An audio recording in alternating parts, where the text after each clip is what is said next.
Hello everybody, today back in another video. Oh boy, Yannick Sinner is won the Australian Open for the second consecutive year. He defended his Australian Open title from 2024 and he won it for the second year in a row. Yannick Sinner, the Italian stallion. He just won his third Grand Slam title. He just won his second Australian Open title. He just won his third Grand Slam final in his third Grand Slam attempt. In his third Grand Slam final attempt, he has never lost a Grand Slam final. He now, I believe, if I'm not mistaken, he's the 8th player in the Open era to win his first three Grand Slam finals. So he exactly like his big rival Alcaraz, who also has won his first 3 Grand Slam finals. Alcaraz has gone even one better. He has won his first 4 Grand Slam finals. Carlos Alcaraz. Let's see if Sinner can continue this unbelievable record and clutchness in winning Grand Slam finals. He has not lost a Grand Slam final yet in his young career. Yannick Sinner. Some people around the world, both other social medias and in my videos as well, they've called Yannick, you are overhyping Yannick Sinner. You are overhyping Carlos Alcaraz.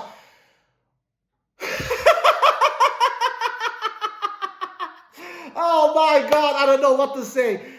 Should I laugh or should I cry when I hear that kind of a bullshit? You know, this channel is all about, I don't want bullshit. I hate bullshit. I am always for the truth, and calling Yannick Sinner to overhype, calling Carlos Alcaraz to overhype. Both these dudes have won now 7 Grand Slam titles together. Carlos Alcaraz 4, Yannick Sinner 3. Both these dudes have won all their 7 Grand Slam finals that they have played. Carlos Alcaraz has played 4 Grand Slam finals. He has won all 4 of them. Yannick Sinner has played 3 Grand Slam finals. He has won all 3 of them. Talk about league. Talk about being clutch. Talk about being good. Talk about being big match player. Talk about delivering when it matters the most. So calling these 2 guys for overhyping them, you are overhyping them. Only idiots talk like that. Only idiots say that Sinner and Alcaraz are overhyped, because they are absolutely not overhyped. Absolutely not. Yannick Sinner, who just became the 4th ever player in Open era to win a Grand Slam final without facing one single break point. If you guys didn't know that, you know it now. He became the 4th ever player in the Open era in the male tennis that won a Grand Slam final without facing one single break point. The first one, if I'm not mistaken, who did that was Pete Sampras back in 1995 against Boris Becker. The second one was Roger Federer in the same tournament, Wimbledon, because Pistol Pete Sampras did it also in Wimbledon 1995 against Boris Becker. And Roger Federer did it back in 2003 at Wimbledon as well against Mark Philippoussis.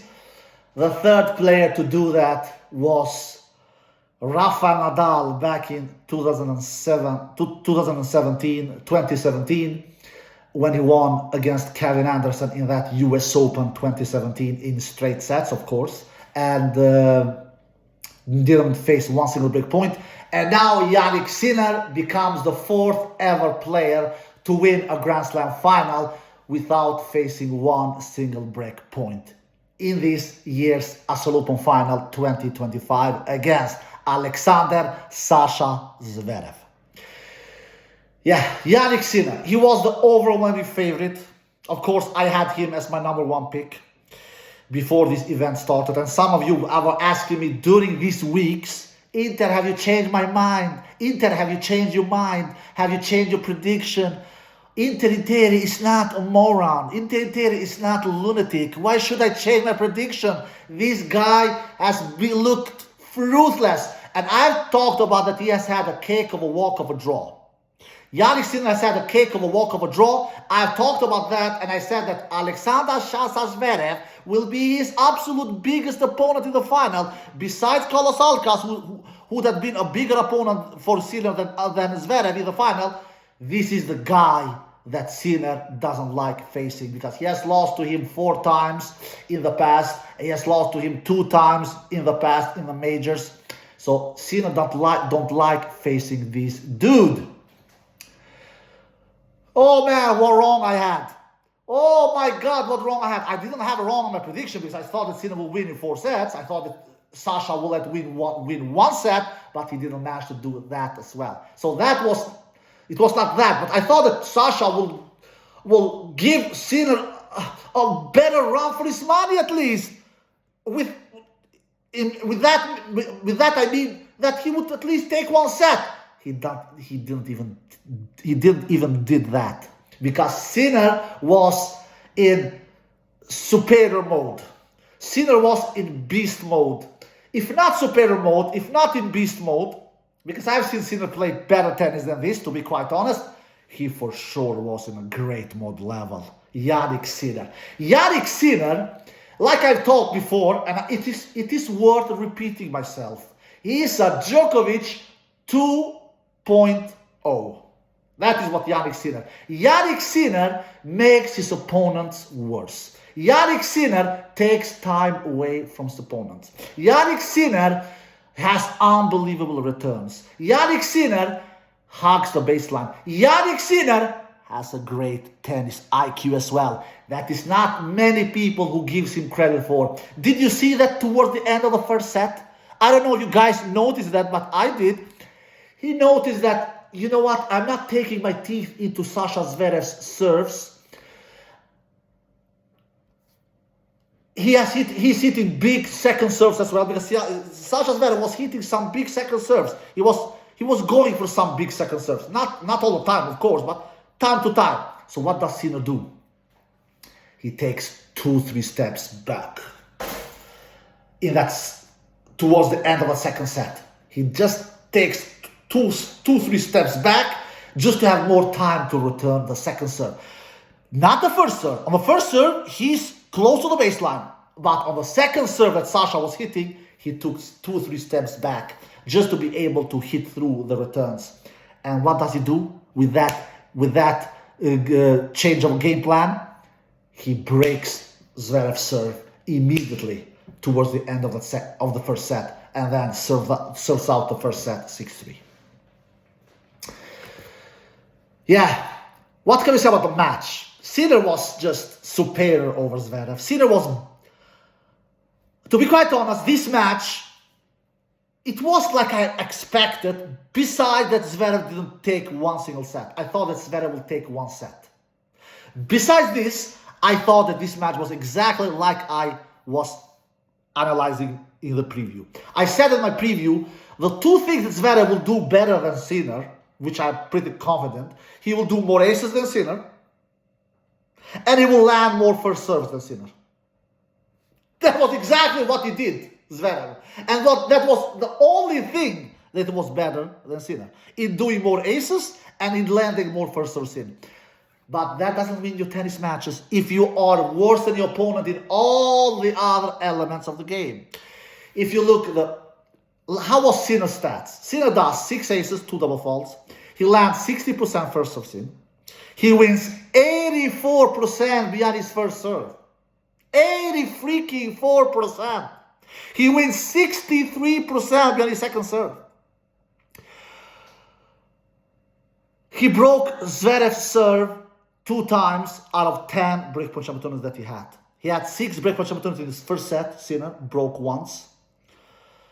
He had 2 breakpoint opportunities in the second set.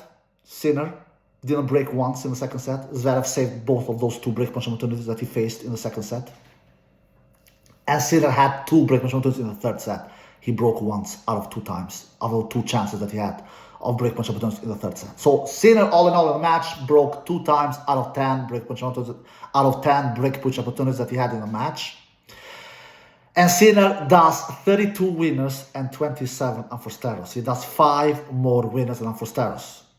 And Sinner was really good at the net as well. He was 77 successful at the net. 77% successful at the net. Sinner. So he was really, he was not attacking the net very, very often, but when he did, he won majority of those net points. All in all, in the match, Sinner wins 107 points in the entire match. So, Zverev's stats, he does 12 aces and 2 double faults. Like I said, Zverev did more aces than Sinner. He lands 68% first serve in, which is okay, which is good. Zverev usually is over 70%, but I will come to you why he was not over 70% in this match. He was, all in all, he landed 68% first serve in the entire match. And he won 69% behind his first serve. He won 50% behind his second serve. Only 50%. And he didn't, like I said, he didn't face one single break point opportunity. He couldn't, nada, zero. He had 0 break point opportunities in Sinner serve the entire match. And he does 25 winners and 45 unforced errors the entire match. So he does 20 more unforced errors than winners. And the entire match, Zverev did, and Zverev was 52% successful at the net. So he was attacking the net much more than Sinner. But so he was 52% successful at the net. So that is not crazy good. According to me, when you're over 60% successful at the net, then you have done a good net match or net approaches in your match. But 52%, I'm not calling that good. But anyway, that was his number, 52% successful at the net. And all in all, he won 83 points the entire match, compared with Sinner, who won 107 points the entire match. So Sinner won 24 more points than Zverev the entire match. That is all. To win 24 more points than your opponent in a Grand Slam final, that means that you are more or less have given him a beatdown.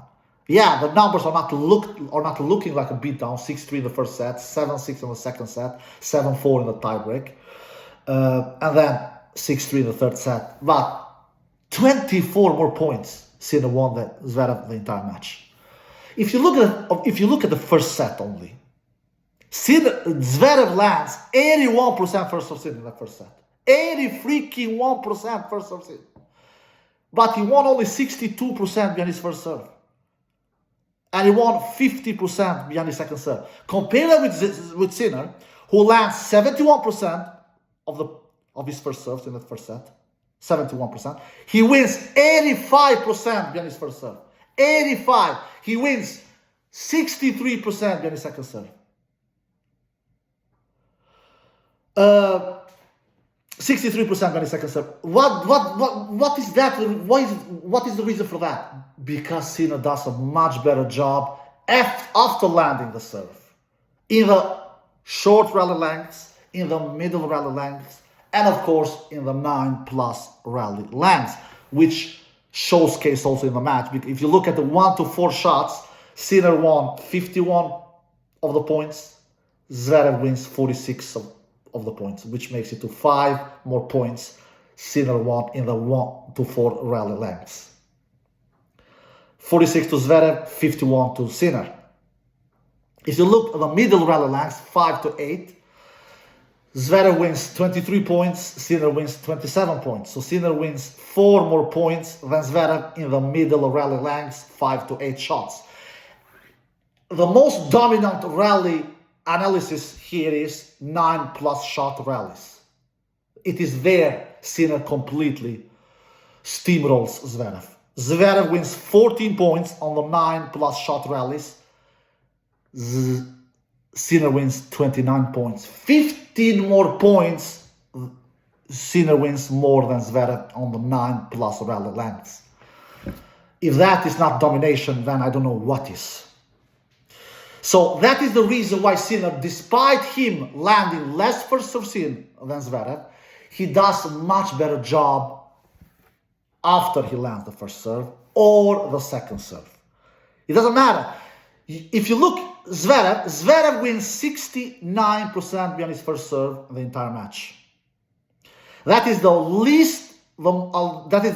worst of points that he has won behind his first serve the entire tournament. That is the absolute worst that he has done. The other match that he's won almost this kind of a number was against Tommy Paul in the quarterfinal when he won 72% when his first serve against Tommy Paul. Here, he does even worse. He wins 69% when his first serve. Why is that? Returns,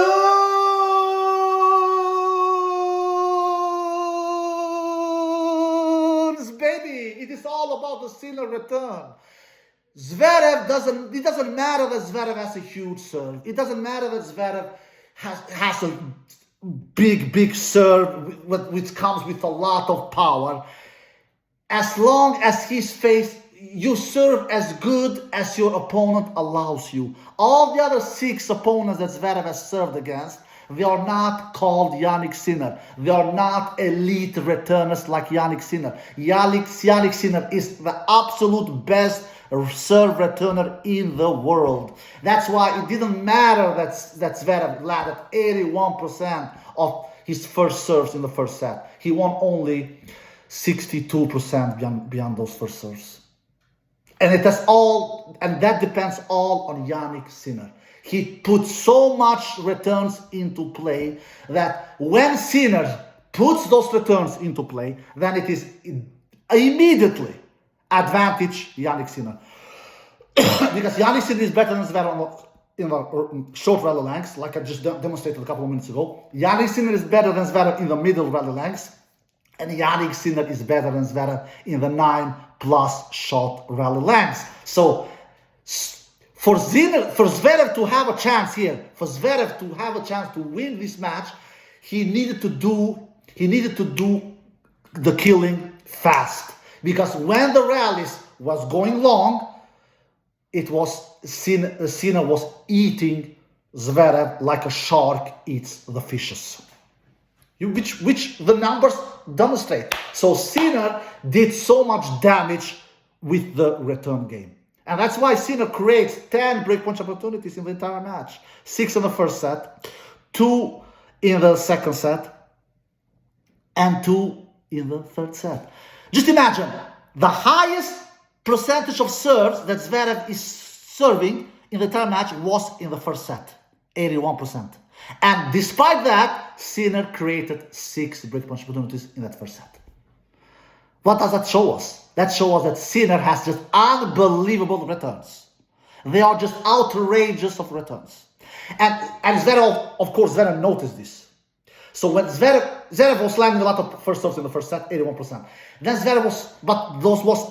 they were not spot serving, they were not on the line, they were not tee. So they were more middle in the service box. So Zverev was starting to go more for the lines in the second set. And that's why in the second set, I believe he landed only 63% first serves in the second set. He was forced to go more for the lines. And when you go more for the lines, you will miss more first serves. So in the second set, Zverev was landing 63%. And I understand him. He cannot continue to land serves on the middle of the service box because Sinner was eating those first serves, even though they were coming big and huge with a lot of power. Didn't help Zverev. So Zverev was forced to go more for the lines, which we saw in the second set, and that's why his first percentage started to go down, which I believe he landed 63% of first serves in the second set. In the third, they were down even more. They were down 59%. Zverev was landing 59% of first serves in the third set. Which is completely understandable, because when you see a guy creating 6 breakpoint opportunities when you have landed 81% first serves in, then you need to do more with your serve. You need to go more for the lines, which Zverev did both in the second and the third set, and that's why his first percentage went down both in the second and the third set. All in all, Sinner was a much better player than Zverev here. Sinner was a much cleaner player than Zverev here. Sinner was the much more consistent player than Zverev here. Just Sinner has just taken some such unbelievable steps in his career. He has developed his game so much. He has always been super talented, even 4 or 5 years ago. But before, he was not serving this good. Before, he was doing more unforced errors. Now he's playing such clean tennis with such big hitting. Like I said in my preview, I've never seen a tennis player hitting this big and doing it with margins. Look at the winners in the first set. Sinner does 13 winners and 7 unforced errors. 6 more unforced errors. I'm sorry, 6 more winners than unforced errors in the first set. Very clean first set. The second set, Sinner actually started to dip little in his level. He did 9 winners only and 15 unforced errors. So he does 6 more unforced errors than wins in the second set. Sinner. In the third, it was up in level again. 10 winners, 5 unforced errors from Sinner's racket in the third set. Zverev did more unforced errors than winners in all of the 3 sets. Both in the first set, in the second, and the third. Why? Sinner, what is the reason to that? The reason to that is all about Sinner. Because Sinner plays such fast tennis, plays such close to the line, takes so much time away from you, and is so consistent that he forces his opponent to go for more. He forces his opponent to go more for the lines. He forces his opponent to play with smaller margins. He forces his opponent to hit flatter, and what will happen? You will do a lot of unforced errors, and he's such a great mover as well. Sinner is a big dude. He's very, very tall guy, but despite his height, he is extremely fast. Not as fast as Carlos, of course, but he is much faster than Zverev. Despite that, Sinner is almost as big as Zverev. Zverev, I believe, is a little taller than Sinner, but despite that, Sinner is a much better mover than Zverev. So Zverev had tremendously difficulties hitting through Sinner. He, like I said, he did only 25 winners the entire match. He tried Zverev, especially Zverev's backhand let him down, according to me. He was doing a lot of unforced errors with his backhand, which is an arsenal shot that Zverev has, which he can hit in his sleep. But in his final, his backhand, he did some backhand winners, but it was not many. If you look at Zverev's winners, he does 25 winners the entire match. Half of those winners are aces. He does 12 aces. So he does only 13 winners when in the actually game. Only 13 winners. That is how hard Zverev had hitting through Sinner. Because Sinner is not only good on the offensive, he's also good in the defensive. So Sinner has the whole package. When I say that Sinner is the 2.0 Djokovic, I'm not exaggerating. I really am not exaggerating. He really is. He's dynamic also. He can go from defense to offense in a couple of seconds. His transition game is just unbelievable. Unbelievable. So, all in all, what stood out to me the most in this match was that how Sinner completely neutralizes Zverev's big serve. Something that nobody did in 6 matches that Zverev won in this year's Australian Open 2025. But when he came and faced the best returner in the world at the current moment, especially on hard courts, Sinner is by far the best serve returner in the world on hard courts. You could clearly see that Zverev's serve was neutralized. He completely took Zverev's serve apart. He really did. Even though he broke Zverev's serve only 2 times, once in the first set and once in the third set, but the way that he creates all those break point opportunities, Sinner in the entire match, which was 10, and the way that Sinner was holding serve much easier than Zverev. Zverev, just look at the match in the beginning. Sinner was winning his games 40 love, baby. Zverev, no, 40-15, 40-30, some juices here and there. Why? It has all, what is the reason to that? It is all because of the Sinner return. Sinner return is just unbelievable. Unbelievable. And that's why Zverev won the least amount of points behind his first serve, which was 69% that he won of his first serve points, in the entire tournament. It was against Sinner. That is not any coincidence. That is not any coincidence. My tennis fans all over the world. That is not any coincidence. That is not luck. That is nothing to do with luck. And when in the rallies, Sinner have no problems in hanging with Zverev in the rallies. He is fast. He's hitting the ball clean. He's an unbelievable ball striker from both wings, from forehand and backhand. He covers the court really good. He just has the all. He has the whole package. It is when you face a Sinner in this shape, it is not. What is the medicine? What is the cure? How do you beat this kind of Sinner? The only player that can beat this kind of Sinner, it is only one player. If you Djokovic fans say, oh, it is Djokovic. No. Even if Djokovic would have been in this final, Djokovic would have lost this final. Maybe Djokovic would have taken one set. No more than that. No. You know why? Djokovic doesn't have the firepower. Djokovic cannot take time away from Sinner. This kind of a Sinner, in this kind of a great mode level that he was in this final, maybe even beast mode level, maybe. For sure he was in beast mode in the return games. Absolutely. Only Alcaraz. Alcaraz is the answer, my tennis fans all around the world. But you know why?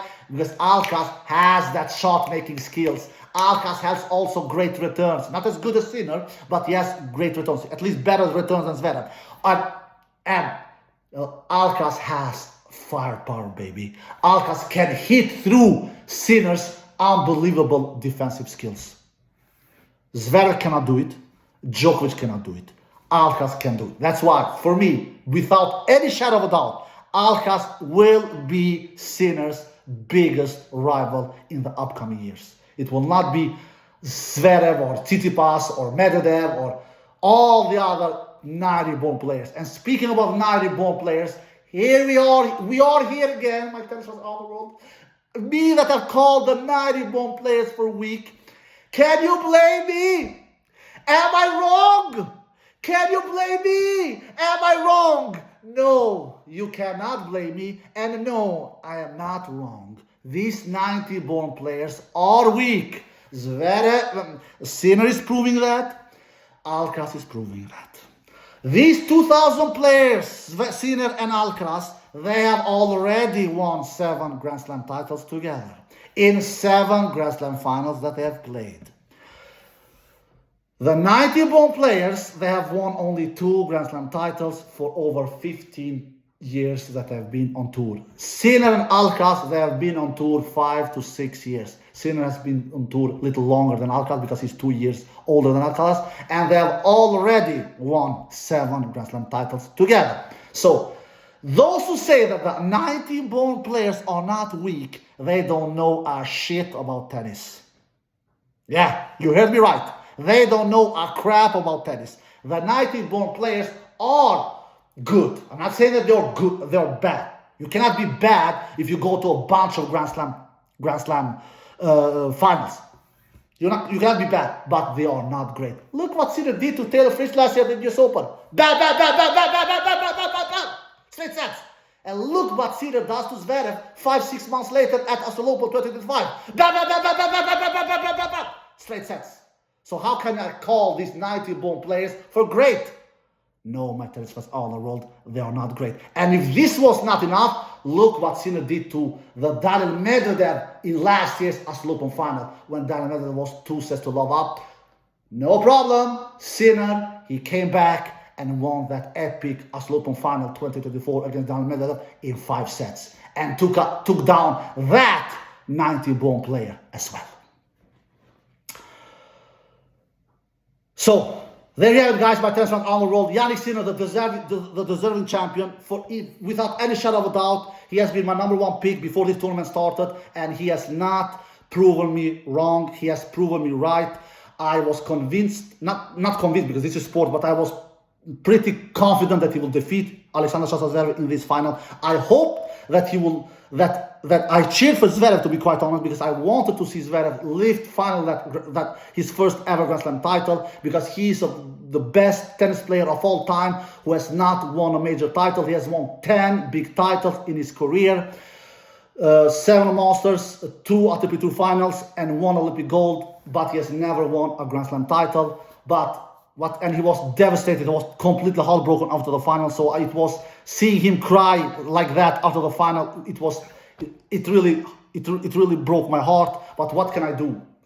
It is one thing to cheer for a player, and it is one thing to believe that the other player will win. I cheered for Zverev, but I believe that Sinner will win.